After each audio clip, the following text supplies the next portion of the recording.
Hello everyone, welcome to Vikrama's friends. आज हम आ चुके हैं अपने एमसीक्यू सीरीज के छठे अंक में, जहां कि आज हम मॉडर्न इंडियन हिस्ट्री के कुछ क्वेश्चंस को डील करेंगे। इससे पहले हम लोगों ने एंशिएंट और मिडाइवल के कुछ क्वेश्चंस को किए थे। अगले अंक में हम पढ़ेंगे पॉलिटी के बारे में, इंडियन पॉलिटी के बारे में। उसी तरीके से आपके क्या होंगे, कुछ करेंट अफेयर्स के भी क्वेश्चन आएंगे, उसके बाद इन्वायरमेंट, उसके बाद science and tech, geography, economics के अलग अलग डोमेन के क्वेश्चंस आपके सामने आते रहेंगे। तो आज हम बात करेंगे किसके बारे में? आज हम बात करेंगे मॉडर्न इंडियन हिस्ट्री के बारे में। तो चलिए सबसे पहले स्टार्ट करते हैं। इंडियन हिस्ट्री के जो सबसे इंपॉर्टेंट पर्सनालिटी रहे हैं या फिर इंडियन मॉडर्न हिस्ट्री के बहुत ही बड़े एडुकेशनलिस्ट रहे हैं, उनके बारे में आज हम जानने की कोशिश करते हैं। क्या नाम है उनका? सर सैयद अहमद खान। तो with reference to the sir Syed Ahmad Khan, consider the following statements. अब बताइए कि सर सैयद अहमद खान के बारे में दो स्टेटमेंट दिए गए हैं, उनमें से आपको बताना है कि कौन सा स्टेटमेंट करेक्ट है, कौन सा इनकरेक्ट है, दोनों करेक्ट है या फिर दोनों इनकरेक्ट है। In 1875 he founded Mohammedan Anglo Oriental College in Lahore. Lahore में उन्होंने इस कॉलेज की स्थापना की थी। क्या यह बात सही है?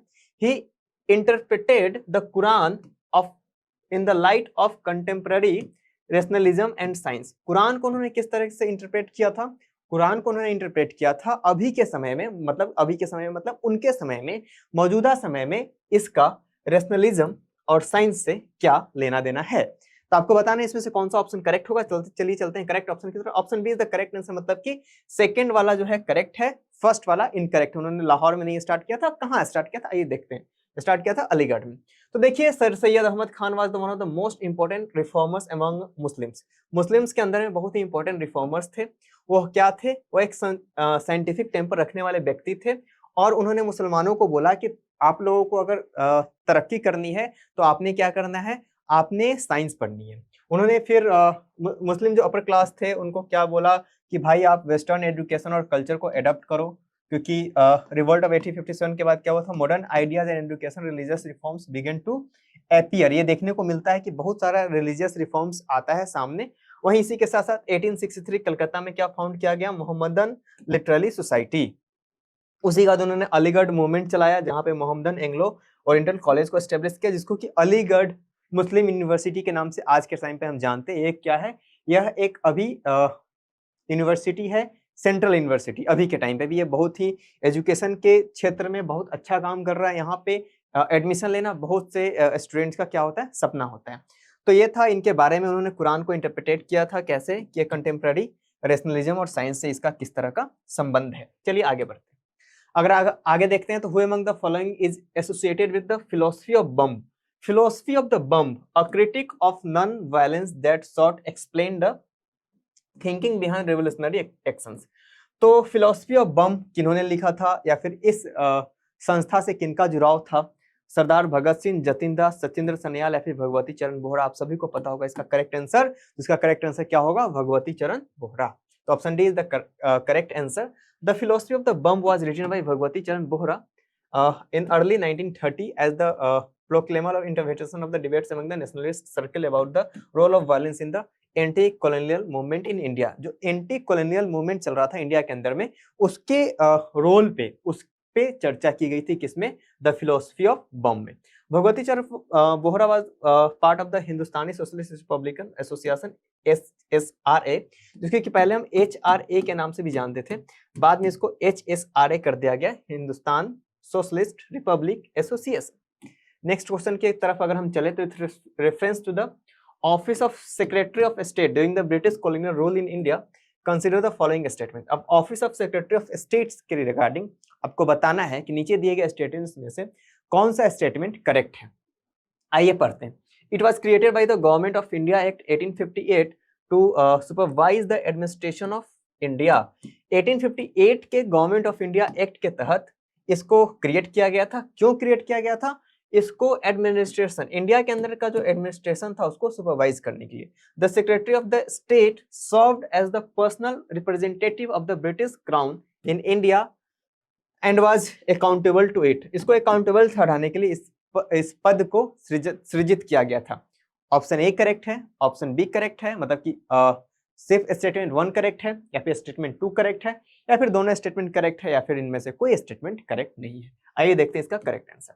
तो option A is the correct answer, यानी कि जो पहला स्टेटमेंट है वह करेक्ट है, दूसरा स्टेटमेंट इनकरेक्ट है। मतलब यह कि इसको क्रिएट किया गया था गवर्नमेंट ऑफ इंडिया एक्ट 1858 के तहत, किसके लिए भाई, तो इंडिया के एडमिनिस्ट्रेशन को सुपरवाइज करने के लिए। ठीक है, अब चलिए आगे बढ़ते हैं।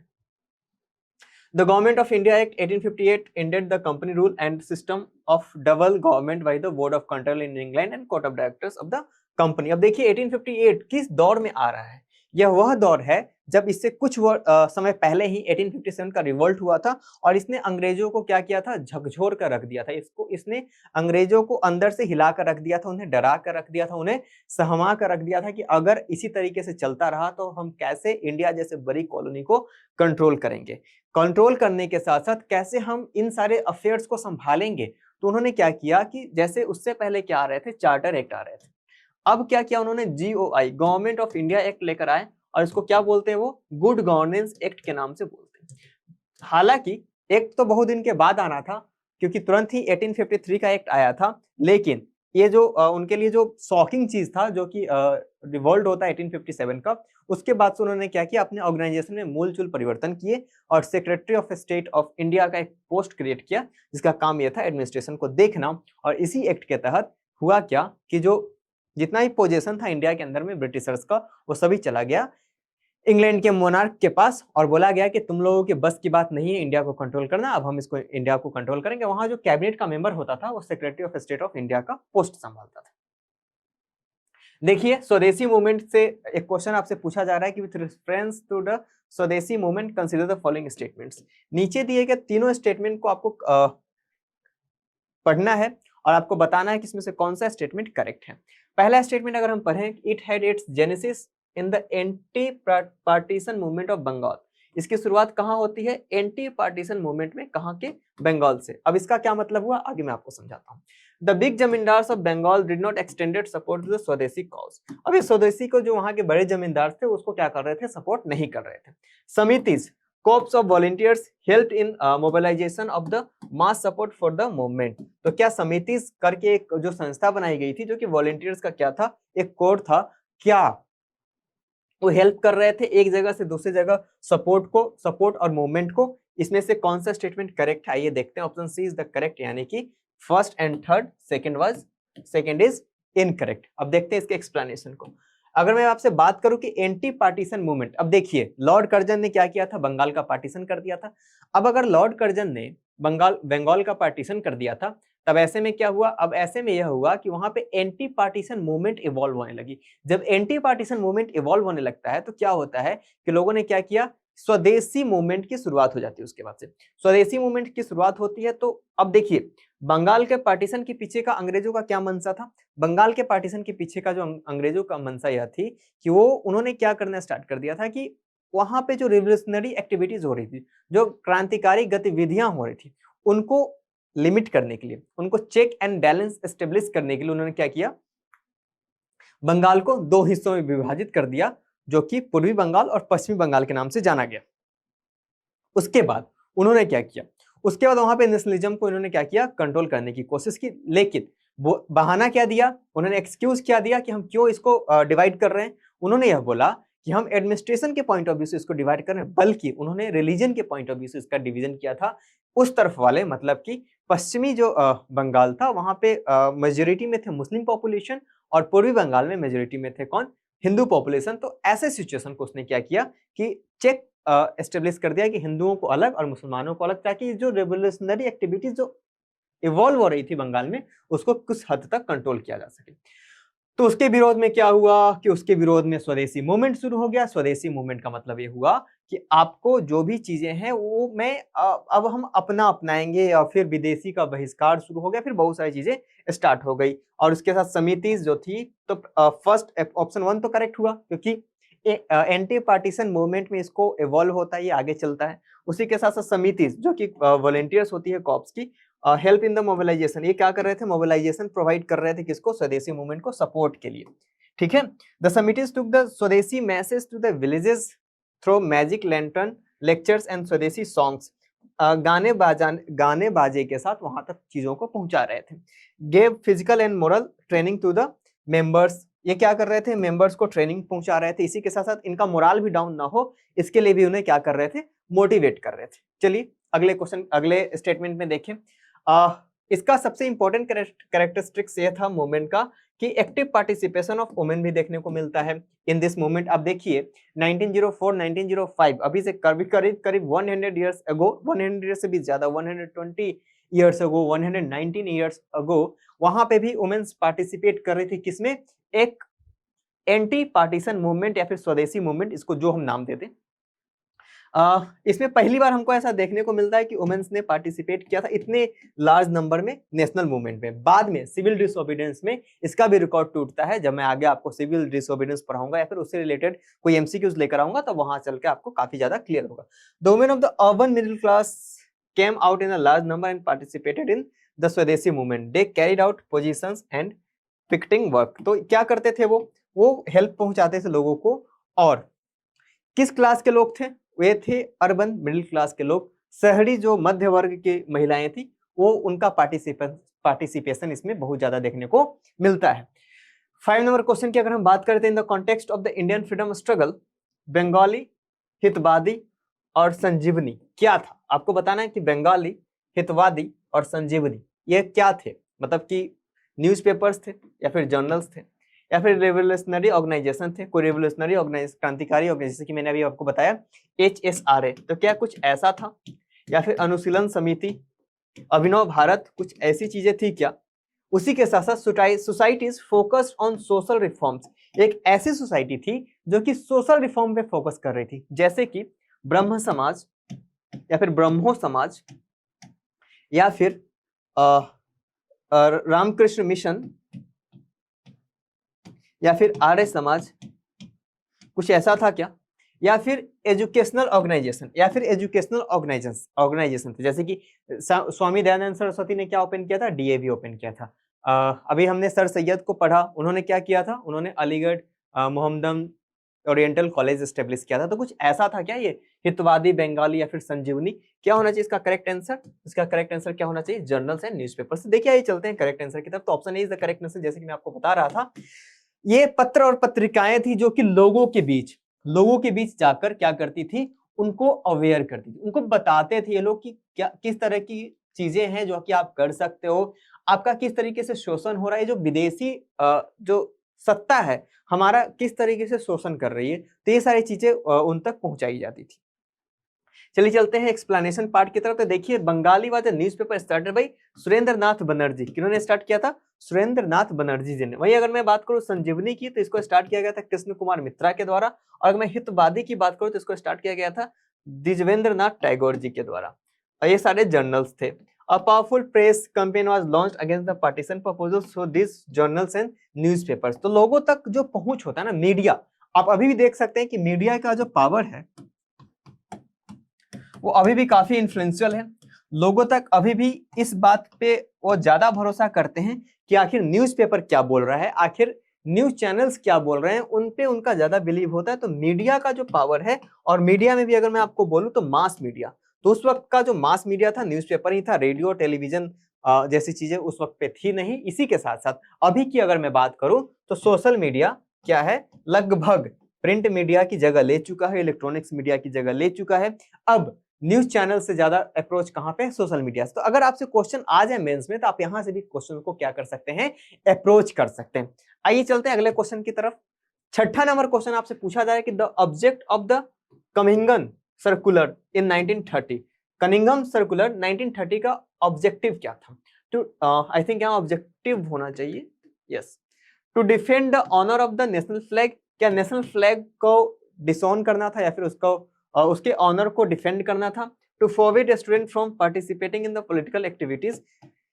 The refuse to pay chowkidari tax. चौकीदारी tax को क्या करना था? उनको रिफ्यूज करना था देने से। या फिर टू सप्रेस मंजरी सेना और कैट आर्मी। तो करेक्ट आंसर क्या होना चाहिए? Option B is the correct answer, यानी कि स्टूडेंट्स को पार्टिसिपेट पॉलिटिकल एक्टिविटीज में क्या करना था? पार्टिसिपेट करने से फॉरबिड करना था। आइए देखते हैं। तो इसका वही है, असम में क्या हो रहा था कि बहुत ही पावरफुल एजुटेशन देखने को मिल रहा था जो कि लॉन्च किया गया था स्टूडेंट की तरफ। और कनिंघम सर्कुलर उसी के बाद आता है, which focused students and their guardians to finish their insurance of good behaviour. उनको बोला जाता है कि आप अच्छे आचरण पे ध्यान दें, ना कि इन सारे एक्टिविटीज पर ध्यान दें। बाकी वही सब चीजें दी गई है जो कि उतना भी इंपॉर्टेंट नहीं है, बस आपको कनिंघम सर्कुलर के बारे में जानना था। चलिए अगले क्वेश्चन की तरफ अगर हम चलें तो in which of the following Congress session the Congress formally announce its changed policy towards princely states. किसमें उसने फॉर्मली अनाउंस किया, किसने, कांग्रेस ने, ऐसे कौन से सेशन में कि हम अपना जो पॉलिसी है प्रिंसली स्टेट्स के टुवर्ड्स उसको चेंज करने जा रहे हैं, from that non intervention to the removal of any self imposed constraints on its participation in the princely states. तो ऐसे कौन से सेशन में कांग्रेस ने ये बोला कि हम अपनी पॉलिसी को क्या करने जा रहे हैं, चेंज करने जा रहे हैं? नागपुर के सेशन 1920 में, लाहौर के सेशन 1929 में, त्रिपुरी सेशन 1939 में, या फिर हरिपुरा सेशन 1938 में? आपका जवाब क्या होना चाहिए? चलिए चलते हैं करेक्ट आंसर की तरफ, ऑप्शन सी, यानी कि त्रिपुरी सेशन 1939। और आपको पता है कि हरिपुरा त्रिपुरी सेशन क्यों इंपॉर्टेंट है? क्योंकि इसकी अध्यक्षता किन्होंने की थी? इसकी अध्यक्षता की थी सुभाष चंद्र बोस ने। बट अनफॉर्चुनेटली त्रिपुरी सेशन में क्या हो गया था, सुभाष चंद्र बोस का महात्मा गांधी के साथ मतभेद देखने को मिलता है। इस मतभेद का असर ये होता है कि फाइनली सुभाष चंद्र बोस जी क्या करते हैं, कांग्रेस से इस्तीफा दे देते हैं और फिर वो चले जाते हैं कहां पे, फोर्ट ब्लॉक का निर्माण करने जाते हैं। फिर आगे चलकर उन्होंने इंडियन नेशनल आर्मी बनाई नहीं बल्कि उसको लीड किया। तो Congress toward the Indian national first initiated, मतलब कि जो भी प्रिंसली स्टेट्स के तरफ जो उनका नजरिया था उसको उन्होंने क्या बोला कि भाई इसको तो अब चेंज करना ही पड़ेगा। चलिए चंपारण सत्याग्रह के बारे में बात करते हैं कि Champaran Satyagraha was launched against, Champaran Satyagraha किसके अगेंस्ट में लॉन्च किया गया था? Withdrawal of plague bonus given to the workers, या फिर increase in land revenue imposed by the colonial government in the district. इस डिस्ट्रिक्ट में क्या किया गया था, लैंड रेवेन्यू को इंक्रीज किया गया था, उसी के विरोध में इसको लॉन्च किया गया था। या फिर exploitation of the peasants working on the indigo plantation by the European planters, या फिर refusal of the government of to remit land revenue in the light of the crop failure. तो इसका करेक्ट आंसर क्या होना चाहिए? इसका correct answer होना चाहिए ऑप्शन सी, सभी को पता है। इंडिगो प्लांटर्स जो एक्सप्लॉइट कर रहे थे कल्टीवेटर्स को, या फिर मैं यूं कहूं कि एक्सप्लॉइट कर रहे थे किसको, फार्मर्स को, उसके विरोध में चंपारण सत्याग्रह को लॉन्च किया गया था। देखिए सबसे पहले मैं आपको मोटा मोटी कहानी बता दूं, कहानी क्या थी। होता यह है कि 1915 में महात्मा गांधी कहां आते हैं, इंडिया आते हैं। जब इंडिया आते हैं महात्मा गांधी 1915 को, तो इनका क्या था कि भाई मैं तो साउथ अफ्रीका से बहुत ही सक्सेसफुल एक लॉन्च करके आया हूं, एक सत्याग्रह, अब मैं इंडिया में भी करूंगा। लेकिन जो इनके पॉलिटिकल मेंटोर माने जाते हैं गोपाल कृष्ण गोखले जी, उन्होंने कहा कि नहीं, पहले तुम एक साल पूरे भारत का दौरा करो, इसके बेसिक प्रॉब्लम को आइडेंटिफाई करने की कोशिश करो कि आखिर इसका प्रॉब्लम क्या है। तो फिर फाइनली 1917 में राजकुमार शुक्ल जो कि एक फार्मर होते हैं, उन्होंने महात्मा गांधी जी को इनवाइट किया कि आप चंपारण आइए, वहां पे किसानों की दशा बहुत ही बुरी है। चलिए मैं नेक्स्ट स्लाइड में इसको एक्सप्लेन करता हूं। तो फाइनली 1917 में महात्मा गांधी जी को राजकुमार शुक्ल जी इनवाइट करते हैं कि आप कहाँ आइए, चंपारण आइए। यहाँ चंपारण पहुंचते हैं। चंपारण में 3 कठिया प्रणाली लागू थी, 3 कठिया सिस्टम। अब ये 3 कठिया सिस्टम क्या है, आइए समझते हैं।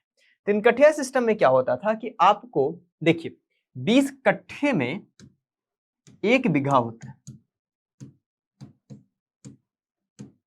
अब 20 कट्ठे में से अगर किसी किसान के पास 1 बीघा है यानी कि 20 कट्ठा है, तो उसके 1/3 यानी कि 3 कट्ठे में उसको करना होता था क्या, नील की खेती। अब नील की खेती के साथ 2 प्रॉब्लम्स थे।